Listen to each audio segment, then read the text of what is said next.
Bom, meus irmãos, nós estaremos agora tratando acerca da lição de número 12 da nossa revista da Escola Dominical, que tem por título A Conduta do Crente em relação à família. Qual que é a conduta que o crente deve ter concernente à sua família?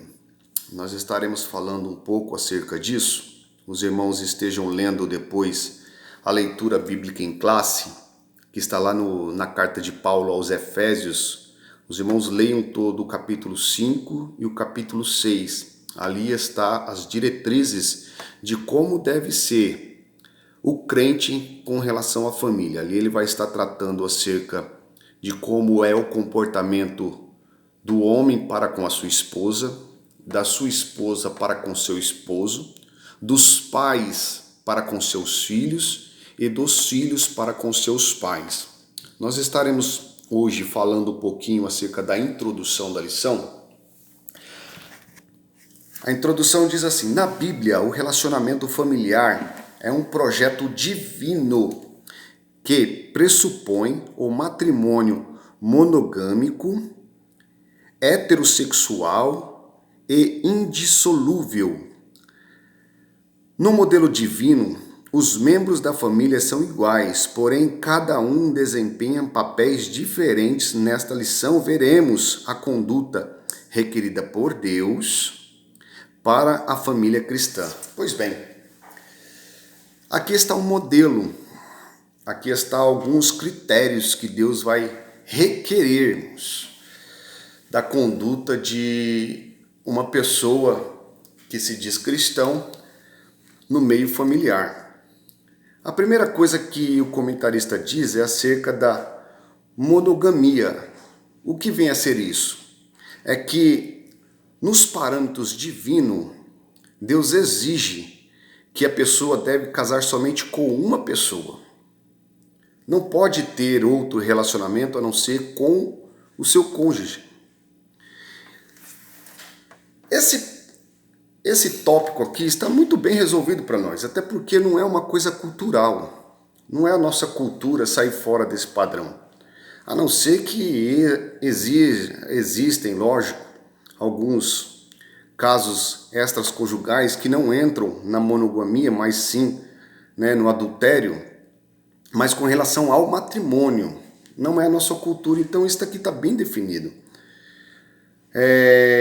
Mas o que a gente percebe é que com essa influência de outras culturas, principalmente agora com a migração de muitos estrangeiros, e eu tenho vivido isso, onde nos países decorrentes da onde essas pessoas estão vindo, elas têm essa cultura.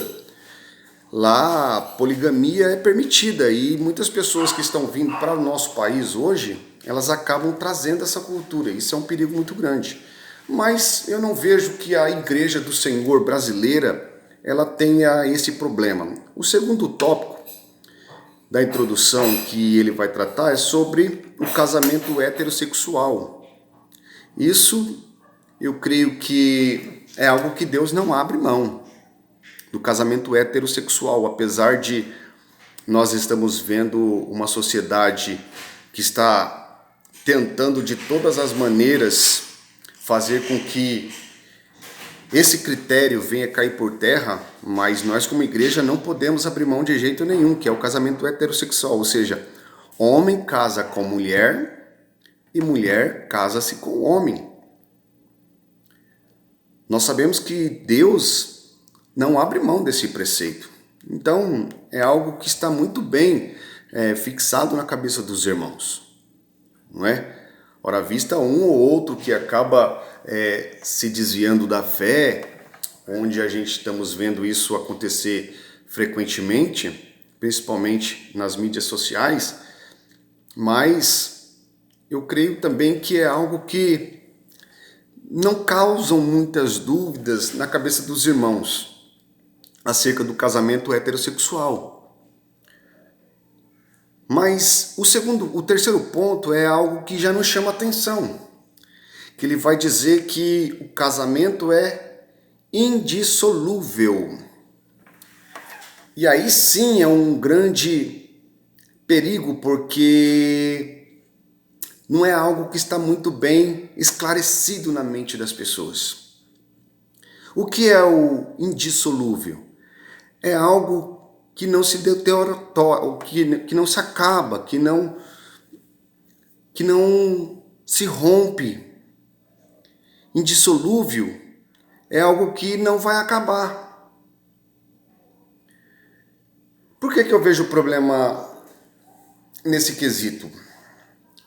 Porque a gente estamos percebendo com o passar dos tempos que cada vez mais os casais de crentes estão se desfazendo.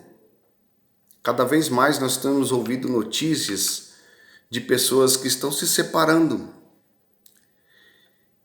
E aí há um grande questionamento, irmãos, sobre a separação. Qual que é a conduta do crente com relação à família? É algo muito sério, é algo que precisa de muita conversa, porque esse é um assunto que deve ser tratado caso a caso, não é?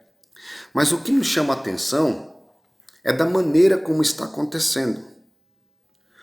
A frequência como isso está acontecendo. Isso sim nos chama a atenção.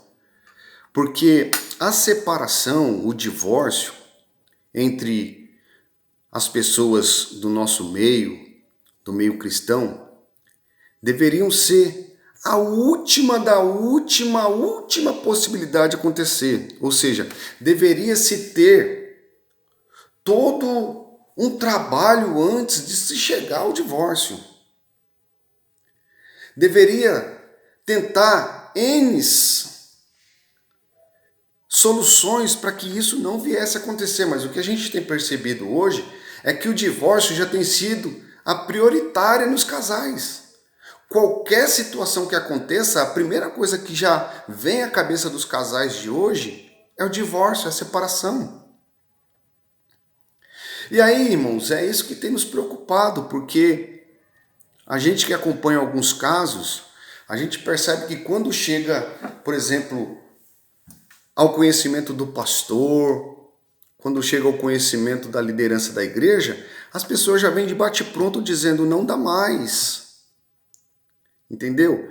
Sendo que o divórcio era para ser a última possibilidade a ser levada para frente, e não a primeira como está acontecendo. E nós temos visto que nesta época, principalmente da quarentena, é que as pessoas estão se conhecendo. O marido passou a conhecer a mulher na quarentena.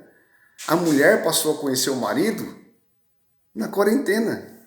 Porque até um tempo atrás todo mundo tinha uma vida, né, muito corriqueira, cada um com seus afazeres, mas de repente Deus parou tudo e colocou todo mundo dentro de uma casa fechada. E aí os problemas estão começando a explodir. E as pessoas não estão sabendo lidar com isso.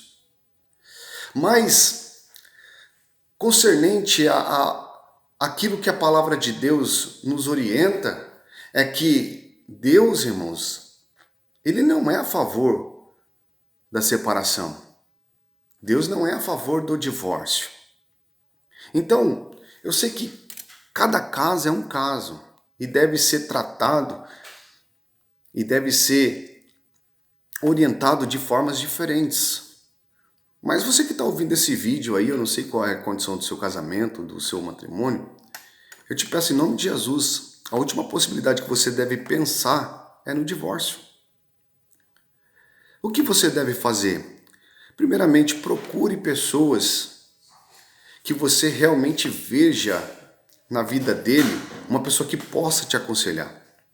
Nós temos na igreja isso, porque nós vemos pessoas que hoje podem, devido à sua experiência, devido ao seu conhecimento bíblico, te dar uma instrução. Não espere para pedir ajuda somente na hora que já está com a carta de divórcio na mão. Procure orientação, aconselhamento. E se tem uma coisa que a gente tem percebido é que as pessoas não têm feito isso. Estão agindo com a impulsão sem medir consequências, e aí estão causando grandes estragos na sua própria vida. Então, nosso primeiro vídeo de hoje é sobre essa simples introdução. Eu sei que tem pessoas que estão vivendo hoje uma fase, né, de lua de mel na quarentena, mas tem pessoas também que estão vivendo uma tribulação. E Deus hoje está resolvendo falar com você. Não espere chegar no fundo do poço para pedir ajuda. Procure o nosso pastor Agermiro. Ele é um homem experiente, pai de 3 filhos, tem uma conduta exemplar. Eu não tenho tanta intimidade assim. Procure a irmã Joana. A irmã Joana, uma mulher de Deus, experiente, professora, conhecedora da Bíblia. Mas não espere chegar no fundo do poço para dizer, não dá mais, eu vou me separar. Tá bom, meus irmãos? No próximo vídeo nós estaremos dando continuidade aí acerca da nossa lição, que vai estar tratando sobre a conduta do crente em relação à família. Falaremos sobre o primeiro tópico aí da nossa lição, que é a conduta do crente como marido. Então, os maridos aí que se preparem, tá bom? Que nós estaremos tratando com vocês. Que Deus abençoe em nome de Jesus.